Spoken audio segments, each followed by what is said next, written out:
into the push rod tube.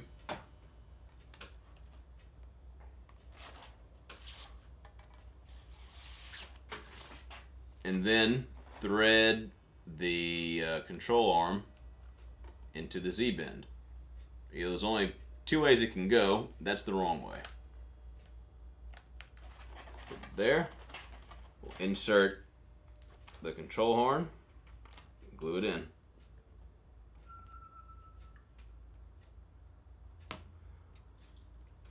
Make sure it's positioned where it needs to be.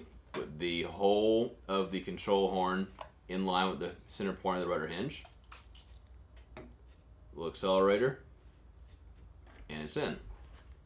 Now, if you didn't read the instructions that great and did not realize you shouldn't be gluing in the control horn, you can still salvage it.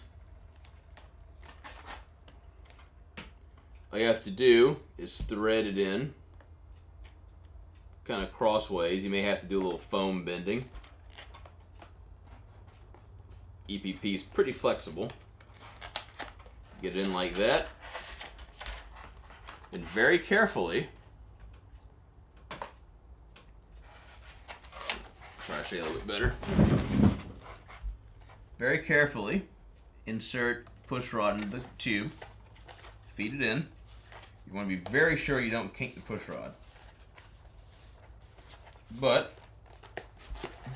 it is doable. Like that. Now, put the fuselage by itself for a second, and we'll put the little quick links on the servo arms for the two fuselage servos.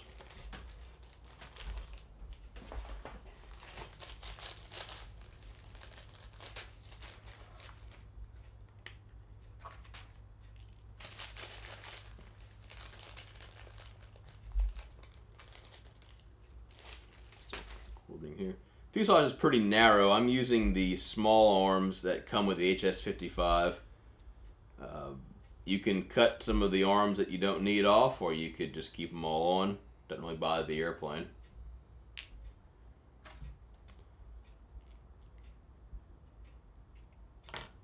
Open up the hole a little bit. We'll use our trick again with putting these little metal washers on. Makes a real easy job out of something that can be very difficult. Tighten them up.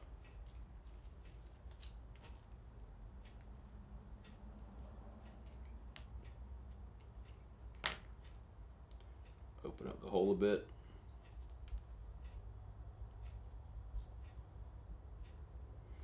Now, the servos that we have in there have already been pre-centered. It's very important that we don't start rigging up an airplane before we center the servos. So we have both of the servo arms with the little connectors.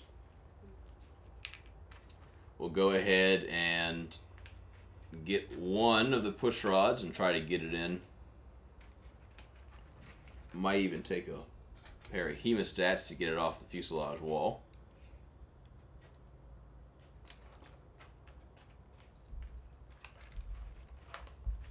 Go. Go ahead and run it back to the servo.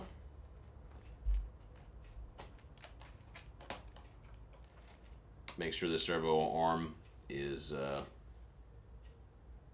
nice and square on the servo. And the same for the other one. Once you get the servos in,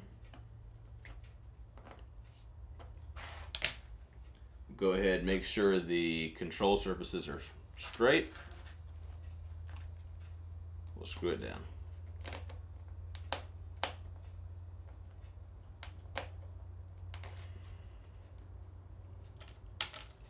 Center the elevator a little better.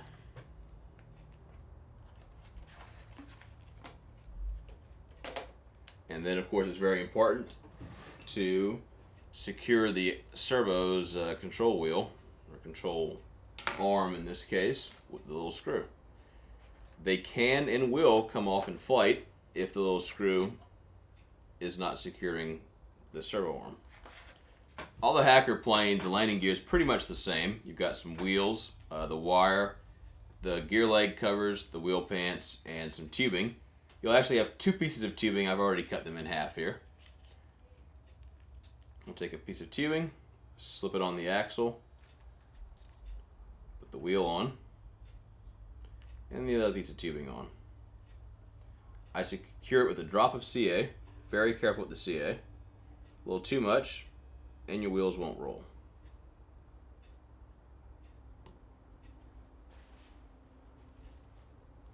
And the other side. Make sure they still roll there.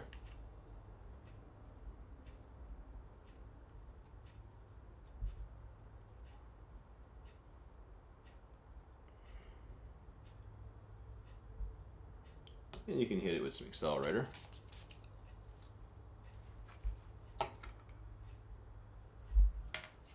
The next step is to cut the slot where the gear leg will reside in the gear leg covers. I find it best to lay them out like this and mark them at the same time, because if you don't, you're liable to make 2 rights or 2 lefts or something like that. So I'll lay them out, mark it to 10 millimeters from the front, which is the squared off edge. 10 millimeters. And we're just going to make a slot. Well, it's just a slice, really, 3 millimeters deep. Where we're going to put them over the gear legs.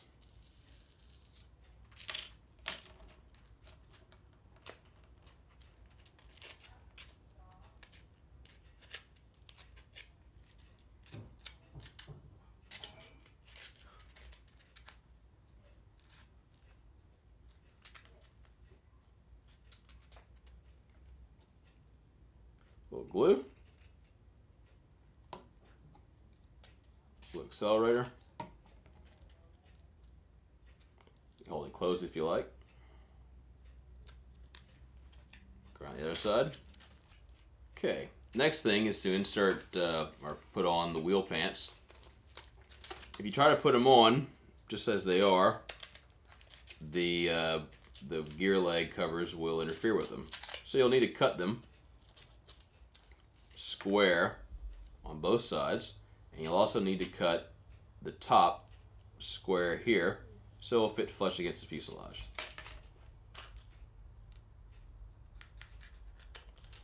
It may take a couple of tries. What you're trying to get is the wheel roughly centered in the wheel pant.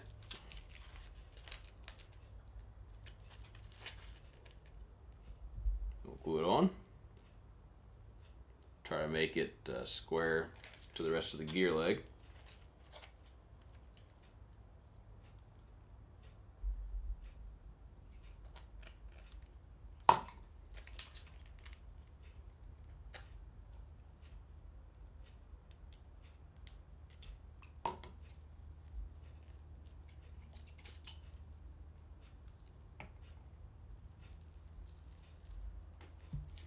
You want to put a little bit of glue on the outside edge here. Be very careful because this can very easily run to the wheel,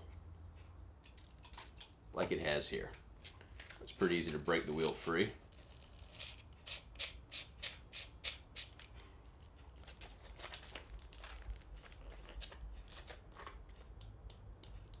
Okay, we'll trim the top.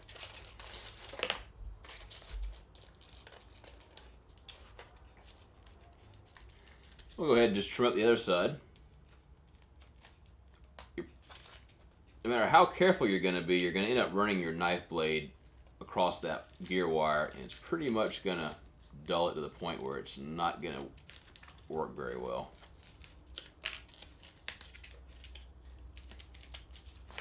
I've also got a little bit of CA to clean up on the wire for whenever I glued it all in.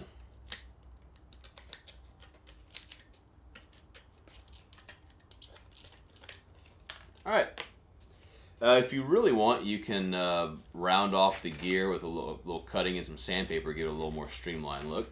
I'll leave mine as they are. grab the fuselage, and grab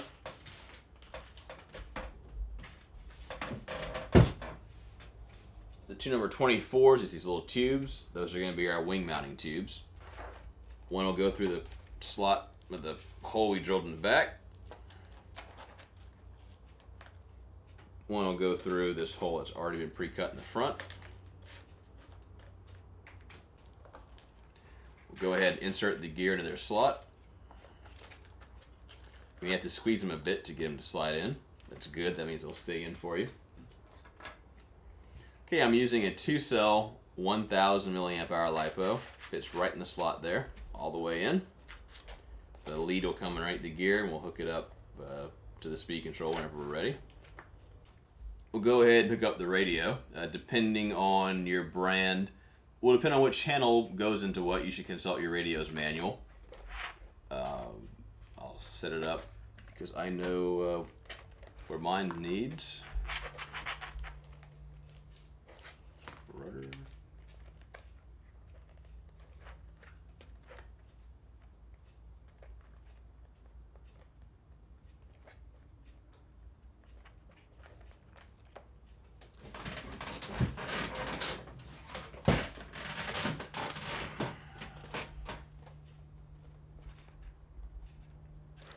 Always consult your radio's manual with where you should run wires and antennas and stuff like that. We'll get everybody to fit in here.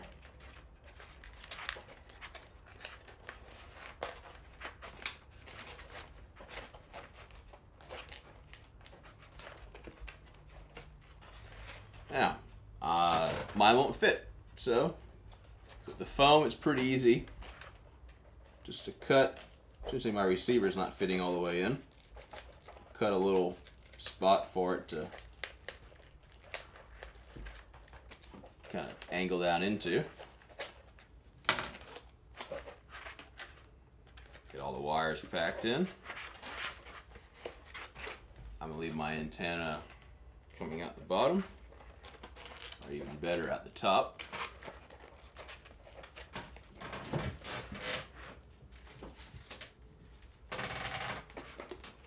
We'll get the included rubber bands.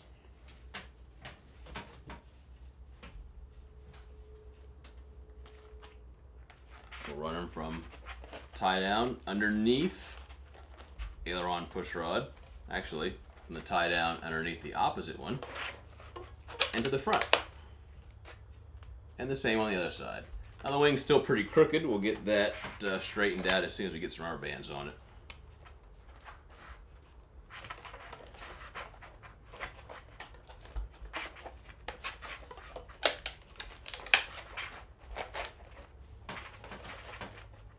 Make sure it's straight and square. Make sure there's an equal distance between the aileron and the fuselage on both sides. And that the seam from the center of the wings is right in the middle of the fuselage. Here I've got rubber bands all over the control parts of the push rod, so we'll get those off and keep them well clear. Alright, it looks like we have an airplane. We're not quite ready to go flying yet. We'll need to make sure everything's moving the right way and everything's set up correctly. No matter, any radio will fly this, any 4-channel radio. Consult your radio's manual when figuring out how to set up an airplane. But a couple of things are common to everything. First of all, I don't have the prop attached yet. That's for safety. If we don't have something programmed right, or we bump a stick or mess up a setting while we're programming it, the plane could cut us or fly off the table or something. So we'll leave that off until we're all ready to go. Go ahead and plug it in. And we'll start checking out our control movements, with who goes where, and make sure the proper things go the proper way. First, we'll start with the ailerons. You move the stick to the left aileron should go up. And that's not happening. So we'll reverse that channel and try it again. A lot better. Elevators, you should pull back on the stick and the elevator goes up. Push forward, it goes down. And the rudder should go to the left when push to the left, and the right when push to the right. That's not going the right way, so we'll reverse it.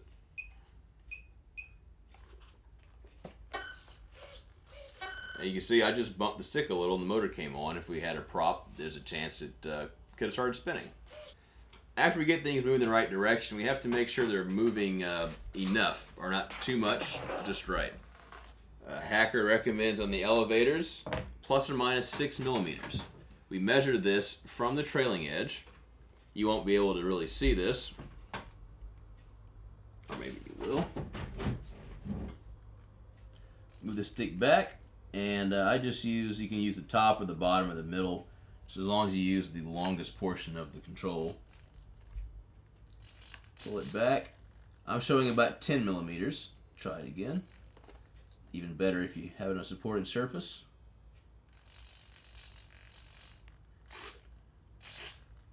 So that's pretty close to 6. It's about 7. You can dial it down if you have that ability. The rudder, he recommends 8 millimeters.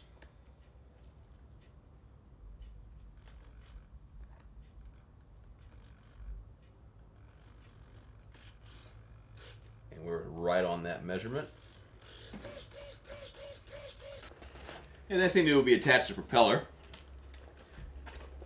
Make sure the battery's unplugged so there's no way the motor can get power. I'm using a prop saver, and I really like them. They come in a variety of different configurations. This one's got a small tapered neck that does a good job of fitting in the prop. Now, first of all, we put it in this is an APC 947. We put it in the prop hole, and it's way too big. APC is kind enough to include this little, this couple of bushings in there. Because this one's tapered, it'll accept a couple of a variety of different sizes. The larger one here will center it perfectly. You don't want any movement, or else you run a risk of not getting the prop on centered. These just snap right off of their little housings, and they fit in the back edge. The front edge has a writing, the back edge here. A little bit of pressure, they're in. So we'll screw this to the front of the motor.